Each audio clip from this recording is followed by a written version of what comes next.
The pick is in. Miami's made a trade to get guard Ryan Conwell of Louisville University.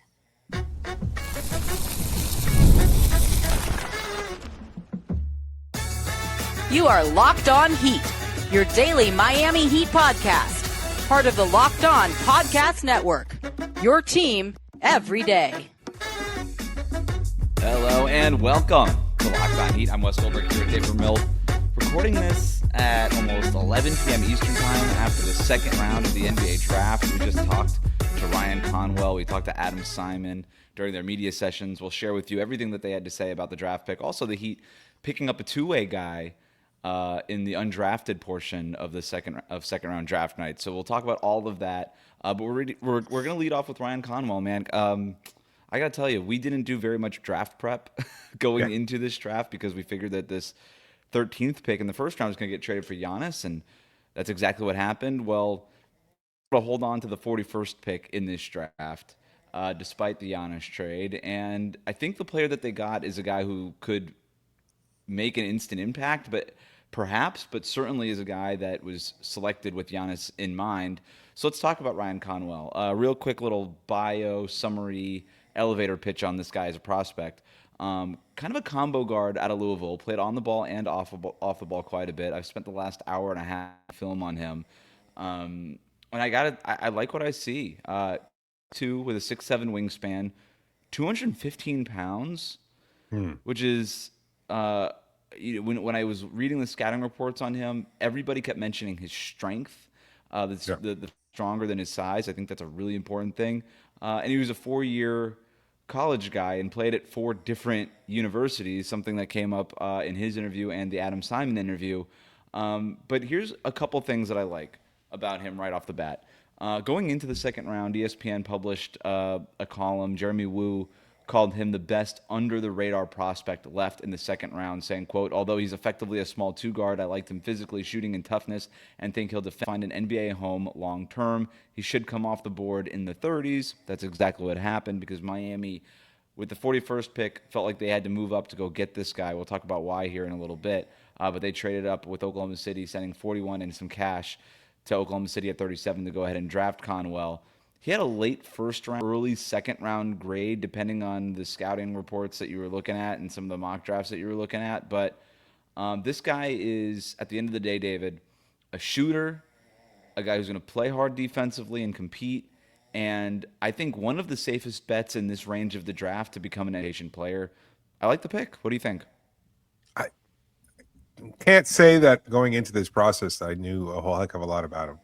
But after hearing him talk to us in his media session, the things that Adam Simon pointed out and the things I've seen in the little video that I have been able to see of him, he's explosive. He's got a great mix of athleticism.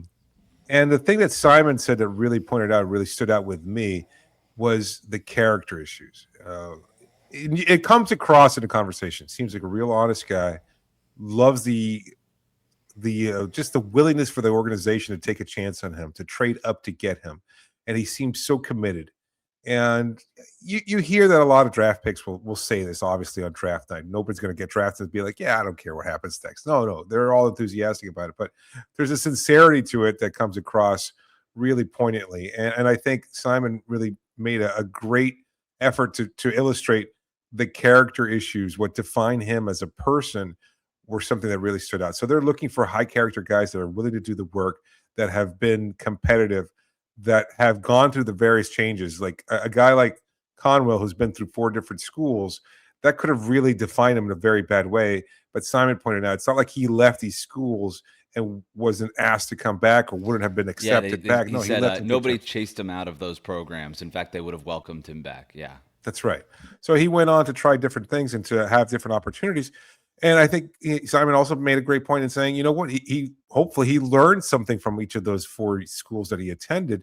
And it turned out that, he wound up having a really solid senior year. And so this combination of a guy that just feels like a good character fit, somebody who embraces Heat culture and seems to kind of embodies it as a second round draft pick. What stood out with Pelle Larsson a couple of years ago was, again, the physicality, the toughness, the things that he did. Wasn't maybe an explosive or the most explosive athlete at that point, the second round, Maybe not the best shooter necessarily, but boy, did he always make an impact when he was out there. And I think you see a lot of the same things from Conwell as well.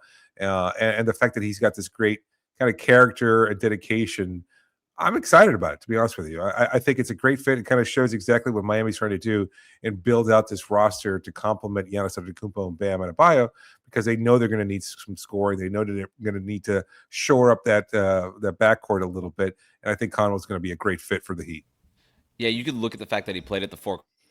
Thing that really stood out to me when I was kind of looking at his bio. I mean, he goes from South Florida to Indiana State, Xavier, then Louisville. The thing I like about that progression, getting better at each of the, like, it's a better and better program every single time. This is a guy who wanted to get to the NBA, right? He's like, okay, I'll do this and I'll get to this stage and I'll do this. And yeah, he's older for a prospect, whatever it takes, right? And so you could look at it as like a concern, like, is this guy getting run out of these programs? Is he upset about a lack of playing time? That wasn't the case. He played at all these places. He was effective at all these places, made winning plays at all these places, and all these places wanted him back. But he said, my goal, my dream is to be in the NBA. And there were some teams that would have taken him at the end of the first round, right? And like I said, he had a late first round, early second round grade. So the fact that he was there, or the fact that the Heat had to trade up to go get him, should not be surprising. The things that pop about his game, like right away on film, the shooting pops instantly. I think that there was a handful of shooters in this left on the board when the second round started that the Heat had to get, and I do think that I think Ryan Conwell was one of those guys, right? Really deep range, quick release, can shoot off of movement. I like the fact that at Louisville he'd play on the ball and just pull up into a three. I like the fact that they also ran sets for him as a design shooter, right? They would run floppy action. They would run him to the corners. They would kind of run all of those prototypical like NBA sets for him. I love that. The fact that they trusted him on the ball to make the right read and to pull up. They would run plays for him. And then the other thing I really, really like, setting screens and flaring out. And we know how important that is at the NBA level. A guard willing to set screens, and at his size, 6'2", but with a 6'7" wingspan, and we talked about the weight and the strength that he has, that's a real thing that could set him apart as an NBA shooter. The shooting pops off, and the physicality pops off. Strong frame, toughness, plays through contact, fights over screens, tries to get to the rim. He'll make plays in transition. He's not a crazy like run-jump athlete, but he's a good athlete in the sense that he's physical and plays with strength, and I think that really matters. But to your point, like, this is a pick that you make with Giannis in mind, right? Like I said, there was a few shooters on the board. Adam Simon said that there was about 7 guys who they felt like they needed to come away with, and they moved up to get this one. But this is a pick with Giannis in mind, right? Absolutely. I mean, I think the versatility, and as Simon pointed out, and as Conwell himself said, that that he can do things on ball and off ball. The screen setting, as you pointed out, I love his passing ability, the willingness to shoot nearly 10 3-point attempts per game as a senior year. Again, a guy that's going to help space the floor. He's going to be competitive. I wouldn't be surprised to hear that this is a name that pops out, not just in summer league as a really competitive physical guy, but also somebody in summer and training camp that really stands out because of that kind of physicality, that he's not going to be shy. And I like the fact that he's a little bit older and a little bit more experienced. He's been through this process of going through different teams and having to reacclimate himself and figure it out at each new stop. This is just another one of his stops along his journey here. And so I don't think he's going to be intimidated by the expectations that come in with a team that's added Giannis Antetokounmpo. They know what's at stake here, and I think he's going to do a great job of filling in and having a great role here and being able to make the most of his opportunities. I wouldn't project him to be a starter or anything like that, but again, if we continue to see the development that we've seen from him over his collegiate career, I think it bodes well for his status with the Heat. Not to hammer this home, but I'm hammering it home. All right. The shooting, the position that he's filling, those are going to be the things that people talk about. I'm talking about his strength. There's a real physicality. Adam Simon said he graded out in the 90th percentile in terms of athleticism and physicality and strength. That's something. You watch the finals and tell me guards with strength aren't at a premium asset in these days, right? Right. Strength might be the most underrated skill in the NBA right now.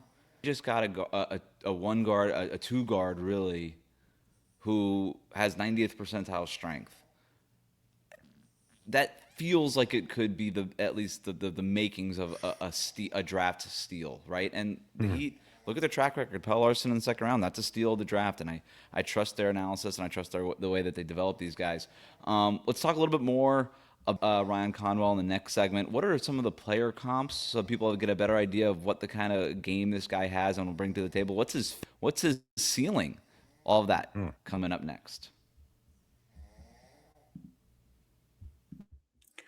Today's episode is brought to you by Indeed Sponsored Jobs. Workplace chaos can show up fast, and that's where Indeed Sponsored Jobs comes in. Because Indeed Sponsored Jobs helps you reach candidates who actually fit what you're looking for based on skills, experience, and location. Finding the right person can make all the difference, whether it's building a business or building a winning team. This is what the draft is all about, right? It doesn't work out that way for most businesses, but here in the NBA, you're looking to add the right player, somebody who fits whatever it is you're looking for, whether it's character issues like Conwell, speed, skill, shooting, all these different things that the right employer, the right player can bring to your team. And that's where Indeed Sponsored Jobs comes in, because it helps you find the right person that you're looking for to fit whatever holes your businesses have. It could take your business to that next level. And you can spend less time searching and more time actually interviewing candidates who check all your boxes. It's less stress, less time, and more results. When you need the right person to cut through the chaos, this is a job for Indeed Sponsored Jobs. And listeners of this show will get a $75 sponsored job credit to help get your job the premium status it deserves at Indeed.com/podcast. Just go to Indeed.com/podcast right now and support our show by saying you heard about Indeed on this podcast. Indeed.com/podcast. Terms and conditions apply. Need to hire? This is a job for Indeed Sponsored Jobs. Today's episode is also brought to you by Hims. ED is way more common than most guys think, and millions of men deal with it at some point. Hims offers a simple, convenient way to take care of your health by connecting you with licensed healthcare providers online and giving you access to personalized treatment options from the comfort of home. No awkward appointments, no pharmacy lines, just a straightforward process designed to make getting care easier. Taking care of yourself shouldn't feel complicated, and Hims makes the process private and easy to navigate. It's healthcare built around your schedule and your comfort. Between work, family, and everything else going on, finding time for appointments can be tough. Having access to licensed providers online means you can prioritize your health without having to rearrange your entire day. It's just very simple. And you get the online access to personalized, affordable care for ED, hair loss, weight loss, and more. If you want to do all that, visit hims.com/lockedonba. That's hims.com/lockedonba for your free online visit. hims.com/lockedonba. Prescription is required. See website for details and important safety information. Sildenafil is a generic version of Viagra. Viagra is a registered trademark of Viatris Specialty LLC. Hims is not affiliated with or endorsed by Viatris. We'll be right back.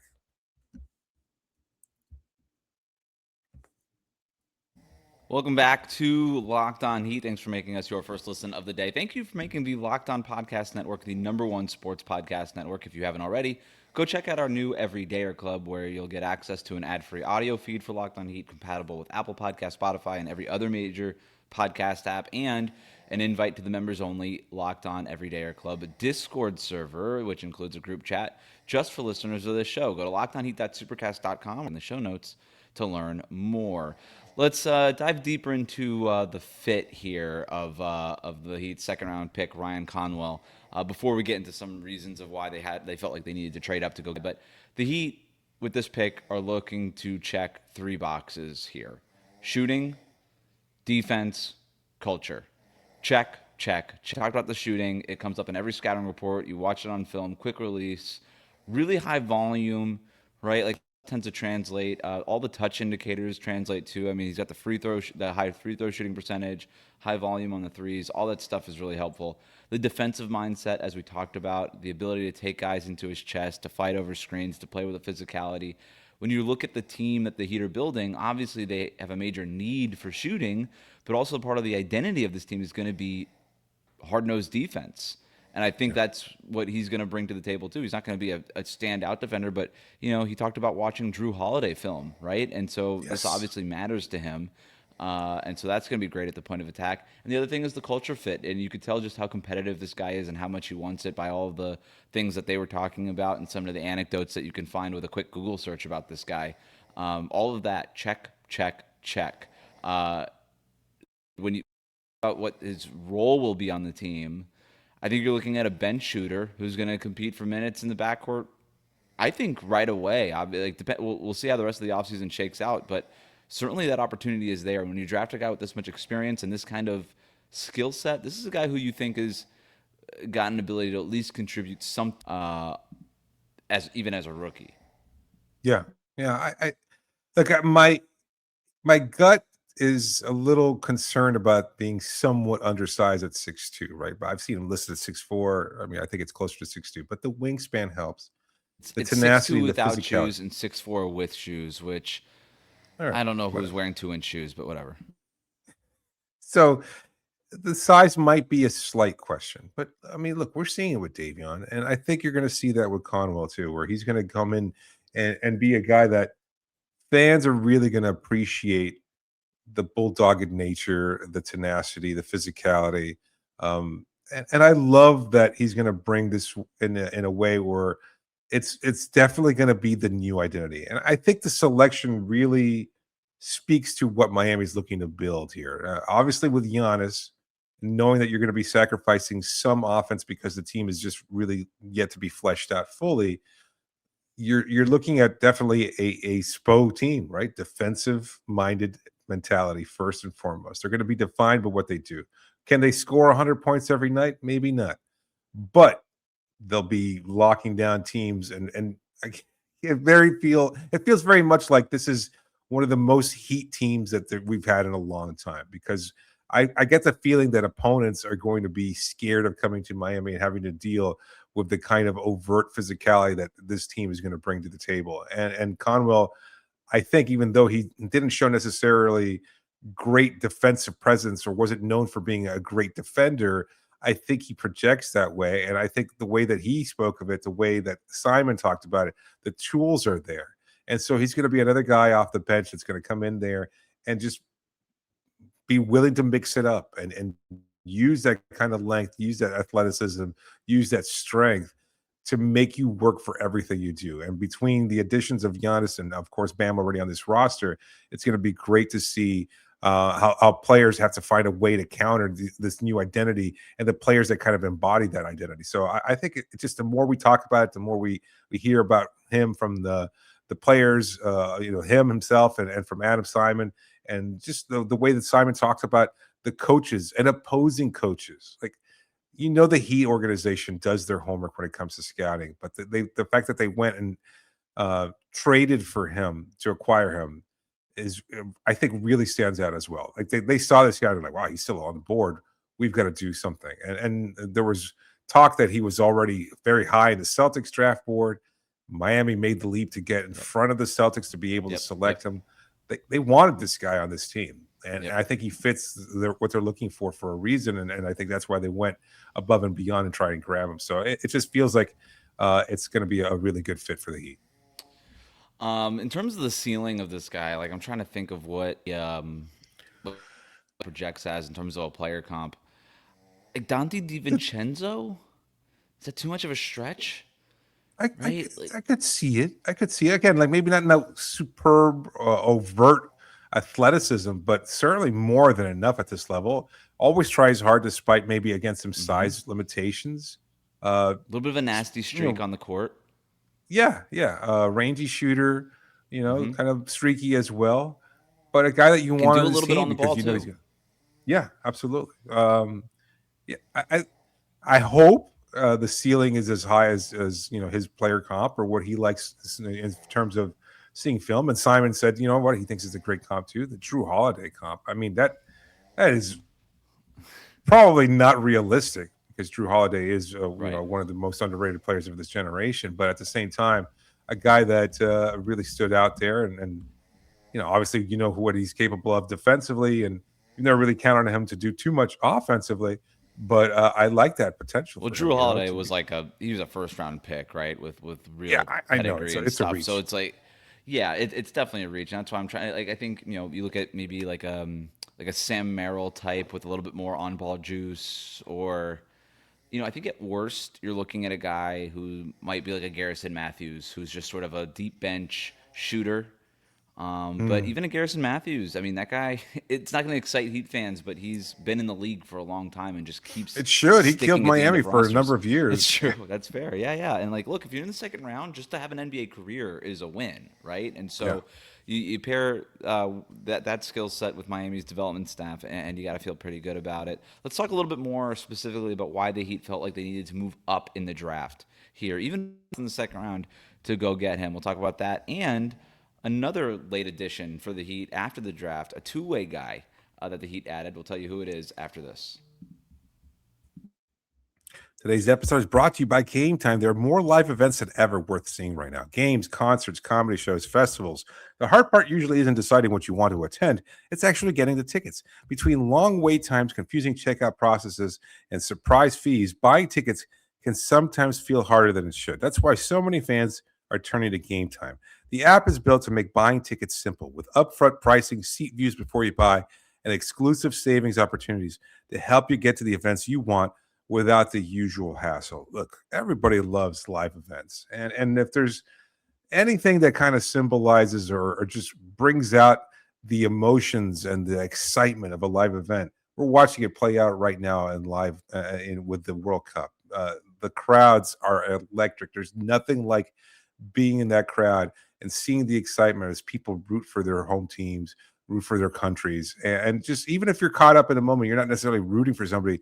It's so exciting to see that. And I think it brings out a whole other level. And the summer, again, a great opportunity to get out there. Every day I see, new concerts taking place here, trips to take and maybe see one of your favorite bands or maybe just a genre of music that you're curious about. You can go.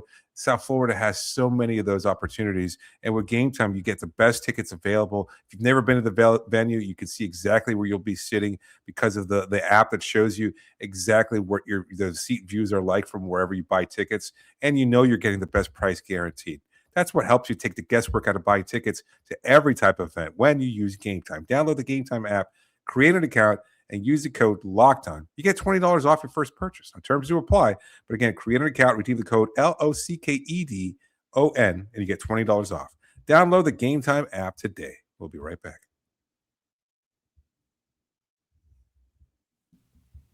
All right, so let's talk about why the Heat felt the need to move up and get this guy out. We've talked about Ryan Conwell as a prospect, but you look at the way the board fell in the second round. Richie Saunders, a guy that we had earmarked as a guy who could potentially be a Heat target there in the second round. Isaiah Evans, my guy, David, picked relatively early in the second round. Malik Thomas, another guy who was a Heat target, already picked. And Trevon Battle, he's off the board. And so within the first 6 picks, you see Saunders, Evans, Thomas, and Trevon Battle all picked. And I think there and the Heat felt the need internally that they had to come away with this from this pick. They needed to have a shooter. They had to come out of this spot with a shooter. And they're looking at the way they're balling and thinking, well, if we stay here at 41, we ain't going to get one of these shooters. They had 7 guys that they had looked at that they wanted to get, and 4 of them were off the board there, or what I suspect to be 4 of them. So I feel pretty strongly that Saunders, Evans, and Malik Thomas were there. I don't really know how they felt about Trevon Battle, but so 3 or 4 of those guys are off the board, and there's a lot more picks to go. So at that point, they don't have much to trade to move up into in the second round, right? You already saw some second round picks move around with future second rounders involved and stuff. Like the Heat don't have any of that. They have cash and they have 41, and that's it. And they start shopping it around, and I think they were trying to get as high as they possibly could to these guys. And finally, Oklahoma City's like, we'll take your money, and they move up 4 spots from 37 to 4, or from 41 to 37. The Thunder move down, and they're able to get their guy. And my favorite part about this is, and you hinted at this before, the fact that according to Brett Siegel, the Celtics were targeting Conwell with the 40th pick. Miami was sitting there at 41, and the Heat leap the Celtics to go get this guy. And that marks now, David, the second time in 3 days that the Heat beat the Celtics, their guy. How do you feel about it? Pretty damn good, right? That's the cherry on top. I hope the Celtics had him high on their board and they have to pivot, and all of a sudden, their draft room. I'd love to see the war room and be a fly on that wall as they're kind of thrown into case and be like, the various chance of F Miami at all that taking place there. It would be phenomenal to just see that negative energy in the Celtics war room, like I said. But you know what? I just we did our limited scouting on some of the early guards, right, for the Miami Heat. Somebody that might have been available at 12, and as we were looking through a lot of 13. those players, I'm sorry, 13, yeah.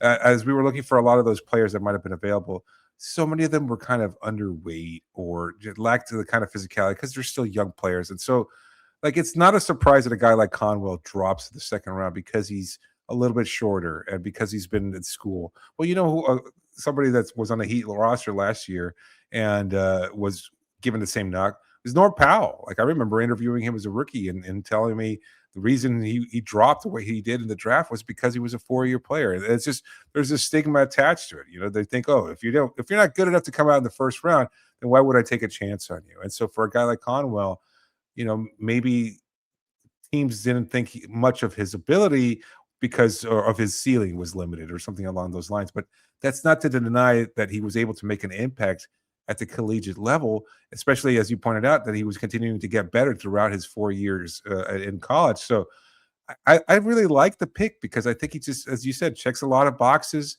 And the off the court stuff, the high IQ, he talked about being able to recognize things, to be able to recognize different defensive schemes and make plays and make impactful plays, make winning plays, do something. Like those are the kinds of guys that you want to slip to you in the second round. And the more we think about it, it feels like he's going to be a great fit for what Miami's trying to build with this new team. This is a good time to maybe point this out because I think this is one NBA draft, right? You have 2 rounds of the NBA draft. They're both 2 different drafts. The first round is a different draft than the second round. In the first round, you're drafting ceiling. You're trying to find star players. That's what the first round is all about. Guys like Conwell don't go in the first round. It doesn't mean they're not going to be good players. Right? The second round is about finding guys like him who you think, okay, I need rotation guys. We need cheap rookie contracts who can contribute a few minutes and just play winning basketball.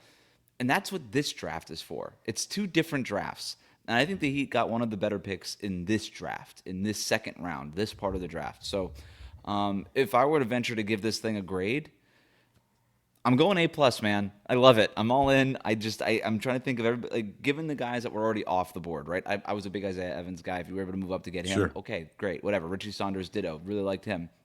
But the fact that you felt the need to target this guy or one of these guys, and you were able to move up and get one of these guys, and all it cost you was some of Mickey Harrison's money, that's an A+ in my book, right? Especially when you look at the other guys who are still on the board. I'm not feeling like they missed anything here. I think they moved up and got one of the best guys that they could have gotten here. So I would go A+. Do you want to give it a nonsense grade here? No, I think A. I don't think you could go any lower just because we haven't seen anything yet, and we don't know what the rest of the team is going to look like. But based on what he projects, the fact that he can be more of an impactful 2-way player, I love the attitude. I love the kind of intellectual ability there. The type of player that can make adjustments and has gone through some experience there. He's going to be thrown to the fire right away because this team is going to need everybody to make an impact because right now the roster is slightly thin. And so for them to kind of take a swing on this guy, I really like it. I'm encouraged by the pick, and it's going to be great. They need shooting. He's got NBA range. You watch it on film. He's not afraid to take the deep threes. And so that stuff's all going to be left-handed shooter, right? Yeah. Last thing here, the Heat did sign an undrafted rookie to a 2-way contract. They go and get Trey Donaldson, who Heat fans might remember from a few months ago playing for the Miami Hurricanes. He 2-way deal as an undrafted free agent with the Heat. If you might already be familiar with Trey Donaldson and his game and his story, but if not, I mean, 2-sport athlete up in Tallahassee, played football and basketball. Tremendous back defender, plays with pace and intensity, big pressures ball handlers, wants to play full court. He's going to try to be a defensive playmaker, generating steals, getting deflections, things like that. Offensively, he can create a little bit off the bounce, has a little bit of a pull-up midi, showed some improvement as a distributor last year at Miami. There are definite question marks about his shooting at the NBA level, but he did shoot 36% on threes, with the Canes last season, so that's trending in the right direction. Obvious question marks about his ability to contribute offensively at the NBA level as a rookie, but defensively, this is just there's snot to his game, David. Like if you watched him at UM, you know this. Competitive motor, defensive intensity, handle the ball, push the pace. It should just give him some sort of identity and something to lean on, at least offensively. He's just playing fast. And I'll just give you a player comp to wrap up my part of this. I think his journey is going to look like Jamal Shedd's in Toronto, where you get on the court with your defense, and if you can find some minutes with your defense, you maybe allow your offensive game to blossom and expand a little bit. And so on a two-way deal, these two be interchanged at any point without affecting the salary cap. That's how you get these guys. But to me, when you sign a guy to a two-way deal, it means that there was some competition for this guy, right? You had to get him somehow, and so you sign him to a two-way. We'll see if he keeps the two-way with his performance at Summer League. But look, last year they get a local guy, Vlad Golden from FAU, who played at FAU. They get him right away, and then tonight they get Trey Donaldson. So they stay local. They get a guy who kind of like their second-round pick, kind of fits a prototype and fits their this new identity that they're looking at. Why go to Shed as a comparison? Why not, Drew Smith? Like, honestly, it just feels very similar to that. The thing that Adam told us on the call, the first thing that comes to mind in describing him, leadership, like a guy who just has that attitude. And again, he probably isn't going to get a lot of opportunity, not right away. He's got work and he's going to have to develop. But at the same time, you bring in a player like that because he's not going to back down from anybody. He's going to challenge guys in training camp. He's going to challenge guys at Summer League. And, that's I like that about a player like that because, you need, as you're carving out this identity, and we're kind of seeing it shape up. One of the things that Spo told me a while ago and has always stuck with me is that every training camp has an identity, right? Well, I think we're starting to see inklings of what this team is going to look like moving forward. And so when you get a guy like that maybe he's not going to be a great athlete or necessarily going to have like a dominant offensive skill, but you know what? You go in there, he's going to mix it up. He's going to challenge you guys. He's going to piss people off. And that's fire forging fire, right? I love it. Iron sharpening iron. So it's going to be a fun training camp for sure in a couple months.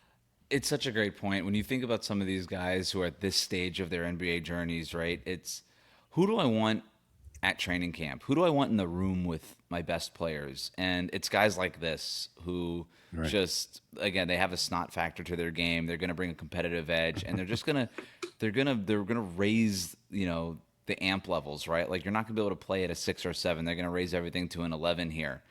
Which is what, obviously the Heat are looking to do here. Thanks so much for tuning in today to Locked On Heat. Make sure you subscribe and follow Locked On Heat so you get all of the latest episodes. If you never miss an episode, the Everydayer Club is built for you. Join the Cookie Gang and get Locked On Heat ad-free, plus members-only Discord access and more. Head to LockedOnHeat.supercast.com to join the club.